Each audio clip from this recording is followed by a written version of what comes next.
আসসালামু আলাইকুম ভিউয়ার্স, এই মুহূর্তে ব্রেকিং এবং এক্সক্লুসিভ বিষয় নিয়ে হাজির হলাম। এবার এই ভিপি নুরুল হক নূর ভয়াবহ কিছু তথ্য প্রকাশ করলেন, সরাসরি বলেই দিলেন এবার সরকার দুর্নীতিবাজদের শেল্টার দিচ্ছে এমন দাবি করে বসে। শুধু তাই নয়, সমস্যা বিষয় নিয়ে সরকারকে কঠিনভাবে হুঁশিয়ারি বার্তা দেন যে কিভাবে এই দেশকে পরিচালনা করছে, সেই সাথে রেল ট্রানজিট নিয়ে দেশকে তো বিক্রি করে দিচ্ছে, কিভাবে ওটাও সম্ভব।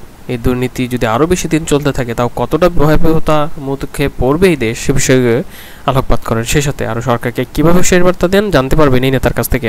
অন্যদিকে এবার কিন্তু ব্যারিস্টার সুমন অবশেষে কিন্তু এবার বিচার দিলেন, যা দেখলে আপনারা রীতিমতো অবাক হবেন। এবার সংসদে জাহাঙ্গীর কবির নানকের উপস্থিতিতেই এবার এই প্রাইম মিনিস্টার শেখ হাসিনাকে কাছে বিচার দিলেন কিন্তু এই ব্যারিস্টার সুমন। তিনি যে বিষয়টা আবারও বারবার তুলে ধরলেন যে তাকে হত্যার হুমকি দেওয়া হচ্ছে, এই বিষয়টা তাকে কিভাবে শেল্টার দেবে রাষ্ট্রযন্ত্র, সে বিষয়টা শেখ হাসিনার কাছে জানতে চেয়েছেন। এই বিষয়টা নিয়ে কি তথ্য দিচ্ছে সাধারণ জনগণ, সে বিষয়টা অবশ্যই আপনারা জানতে পারবেন। তবে সবচেয়ে যে অবাক বিষয় যে ব্যারিস্টার সুমনকে কি আসলেও কেউ হত্যার হুমকি দিয়েছে নাকি তিনি প্রতারণা করছেন জনগণের সাথে, যাতে করে তিনি এই কথাটা বললে বিএনপি বা অন্যান্য বিরোধী দলের কাছে যায়। কারণ কিভাবে একজন এমপি হওয়া সত্ত্বে তাকে একজন ওসি জানায় যে আপনাকে তিন চারজন হত্যা করার পরিকল্পনা করছে, এমন নিউজ কিভাবে তাকে দেয়। এই সকল বিষয় নিয়ে ভিডিওর শেষ অংশে এক্সক্লুসিভ এই বিষয়টা জানতে পারবেন যে কিভাবে ব্যারিস্টার সুমনের যে হত্যার হুমকি দেওয়া হচ্ছে সেটাও নাকি মিথ্যা। এই সকল বিষয় নিয়ে আরও কী কী বিষয় তুলে ধরে জানতে পারবেন। অবশ্যই এটা নিয়ে আপনাদের কি মতামত সেটাও জানাবেন। আশা করি শুনছিলেন শিরোনাম এবার বিস্তারিত। চলুন এবার আমরা দেখিনি ভিপি নুরুল হক নূর কীভাবে সরকারকে বললেন যে এই সরকার দুর্নীতিবাজদের শেল্টার দিচ্ছে। এরপর আমরা সুমনের ঘটনায় যাব।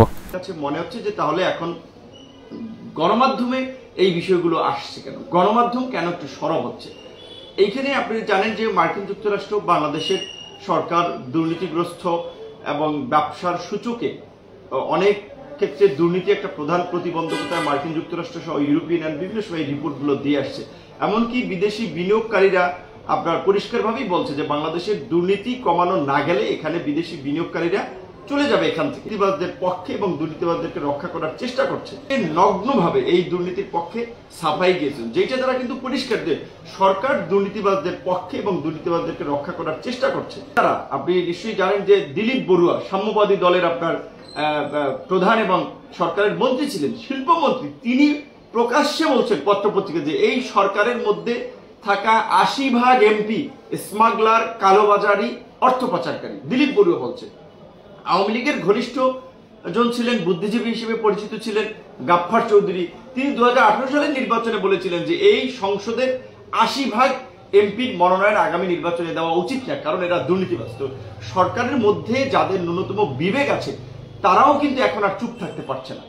তো সেই জায়গা থেকে আমার মনে হচ্ছে যে এই যে দুর্নীতির আপনার তথ্য একের পর এক বের হচ্ছে, এটি সরকারের পতন ডেকে আনবে। কারণ জনগণ তো এখন পরিষ্কার হচ্ছে যে আরো এই দুর্নীতির কারণেই দ্রব্যমূল্যের দাম বাড়ছে, বাজারে সিন্ডিকেট তৈরি হচ্ছে, অর্থনৈতিক ক্ষেত্রে ব্যাংকিং খাতে মাফিয়ারা গড়ে উঠেছে এবং ব্যাংক থেকে জনগণের টাকা তারা লুটপাট করে দেশের বাইরের কমিশনার অনেকে ছিলেন, কিন্তু আসাদুজ্জামান মিয়ার মতো এরকমের সম্পদের পাহাড় কিংবা আপনার এই যে কয়েকজন ডিআইজি রফিকুল ইসলাম, জামিল হাসান, তাদের যে আপনার শত শত বিঘা জমি, শত শত কোটি টাকার তথ্য বের হয়ে আসতেছে, এই তথ্য তাদের কলিগরাই কিন্তু দিয়েছে। কারণ ধরেন বাংলাদেশে ২.৫ লক্ষ পুলিশ সদস্য আছে, ২.৫ লক্ষ পুলিশ সদস্যের মধ্যে আপনার ধরেন আপনার ১০০০ খানেক ডিআইজি আছে, থাকতে পারে, এসপি পদমর্যাদার ধরেন আরো এরকম মিলাইয়া ২-৩ হাজার থাকতে পারে, আর কিন্তু সাধারণ অফিসার। তো এর মধ্যে এই আপনার ২.৫-৩ হাজারের মধ্যে আমার ধারণা এই রকমের দুর্নীতিগ্রস্ত অঢেল টাকা পয়সা সম্পদ বানিয়েছে ১ থেকে ১৫০ পুলিশ অফিসার হতে পারে।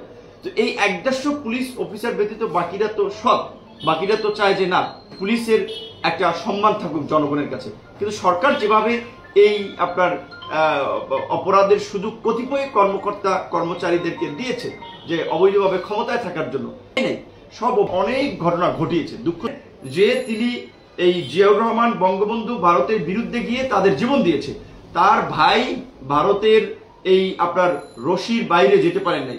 এদিকে ব্যারিস্টার সুমনকে নিয়ে যে তথ্য দিয়েছেন এই গণ অধিকার পরিষদের নেতা, তার দাবি ব্যারিস্টার সুমনকে কি আসলে কেউ হত্যার হুমকি দিয়েছে নাকি তিনি প্রতারণা করছেন। এই বিষয়টি তিনি যে প্রমাণ তুলে ধরেছেন যে ব্যারিস্টার সুমন কিভাবে তাকে একজন ওসি, আওয়ামী লীগের ওসি তিনি বলছেন, এমনটাই এই গণ অধিকার পরিষদের নেতা বলেন যে তাকে হত্যার হুমকি দেওয়া হচ্ছে সে বিষয়টা তিনি প্রকাশ করেন তাও ব্যারিস্টার সুমনের কাছে। সে বিষয়টা আসলে অনেক কীরকম, তো এই বিষয়ে প্রশ্ন চলে দেন। আর এদিকে এই ব্যারিস্টার সুমন তিনি কিন্তু এবার সংসদে প্রকাশ্যেই এই জাহাঙ্গীর কবির নানক সহ সকলের সামনে বিচার দিয়েছে। এই বিষয়টা আসলে বুঝতে পারছেন, বিষয়টা অনেক দূর গড়িয়েছে। চলুন দেখে নিই এই বিষয়টা কী তথ্য দিচ্ছেন। তার এলাকার ওসি অর্থাৎ অফিসার ইনচার্জ এমপি সাহেবকে ফোন দিয়ে বলেন যে আপনাকে 4-5 জনের একটি টিম মারার জন্য, হত্যা করার জন্য মাঠে নেমেছেন, আপনি সাবধানে থাকবেন, চলাফেরা সাবধানে করবেন। যাই হোক, বিষয়টি এখানেই আসলে শেষ না, আরও একটু আমরা সামনে আগাই। এমপি সাহেব তার হবু খুনিদের পরিচয় জানতে চাইলে ওসি সাহেব তাদের নাম জানাতে আপত্তি জানান। বুঝছেন বিষয়টা? মানে এমপি সাহেব ওসিকে জিজ্ঞেস করে যে ভাই, যে 4-5 জন আমাকে হত্যা করতে চায়, খুন করতে চায়, তো সেই 4-5 জন কারা? যেহেতু আপনি ওসি থানার দায়িত্বপ্রাপ্ত কর্মকর্তা, তো আমাকে জানান। তখন তার সেই এলাকার ওসি অর্থাৎ অফিসার ইনচার্জ বলে, আমি তাদের নাম বলতে পারবো না, নাম জানাতে পারবো না। তারপরে দেখেন, আরও একটু সামনের দিকে আগায়, তারও বিষয়টা আরও পরিষ্কার হয়ে যাবে। থানার ওসি নাকি নিজেই খুনিদের সাথে ফোনে ব্যারিস্টার সুমন, অর্থাৎ তিনি তো রানিং এমপি সেখানকার, হ্যাঁ বিনা ভোটের এমপি, ভোটচোর এমপি, সেটা ভিন্ন বিষয়, কিন্তু তিনি রানিং এমপি, একজন রানিং এমপিকে খুনিদের সাথে কথা বলিয়ে দিচ্ছেন কে? ওসি। আবার সেই একই থানার ওসি বলছেন আমি তাদের নাম জানাতে আপনাকে পারবো না, নাম বলতে পারবো না। তারপরে সেই থানায় তিনি চা খাইলেন, কফি খাইলেন। বিষয়টি এখানেই শেষ নয়, আরও গুরুত্বপূর্ণ তথ্য আছে। মজার বিষয় হচ্ছে, ব্যারিস্টার সুমনকে যে থানার ওসি অর্থাৎ তার যে নির্বাচনী এলাকা, তিনি যে এলাকার সাংসদ, সেখানকার ওসি ফোন দিলেন, তারপরে তিনি চা খাইলেন ওই ওসির সাথে, খুনিদের সাথেও ফোনে কথা বললেন। কিন্তু ইন্টারেস্টিং বিষয়, ব্যারিস্টার সুমন সেই থানায় তার জীবনের নিরাপত্তা চেয়ে জিডি করলেন না। জিডিটা করলেন কোথায়? ঢাকায় এসে শেরেবাংলা নগর থানায় তিনি জিডি করলেন। কেন ভাই? আপনাকে যেখানের খুনিরা হুমকি দিলেন, যে থানার ওসি আপনাকে জানালেন, সেই থানায় জিডিটা করলে আপনার সমস্যাটা কোথায়? সেই থানায় জিডিটা করলে অন্তত ওই ওসি তো খুনিদের গ্রেপ্তার করতে পারতেন নাকি? বুঝছেন তো হাস্যকর বিষয়গুলো কিভাবে গণমাধ্যমে উঠে আসছে। তিনি আসলেন থানায়, ঢাকায় এসে শেরেবাংলা নগর থানায় তিনি তার জীবনের নিরাপত্তা চেয়ে জিডিটি করলেন। এই যে পুরো বিষয়টি একটি রহস্যজনক চাদরে আবৃত করে দেওয়া হয়েছে। হ্যাঁ, ব্যারিস্টার সুমন বেশ কিছু ভালো কাজ করেন, তার এই ভালো কাজগুলোর আমি প্রশংসা করি, সেগুলোর সমালোচনা আমি করব না। তবে এটাও মনে রাখতে হবে, তিনি আওয়ামী লীগের পেট থেকে জন্ম নেওয়া প্রোডাক্ট। আর যারা আওয়ামী লীগের পেট থেকে জন্ম নেয় তারা কখনো আওয়ামী লীগের বাইরে চিন্তা করতে পারে না। এভাবেই তথ্য দেন কিন্তু এই গণ অধিকার পরিষদের নেতা।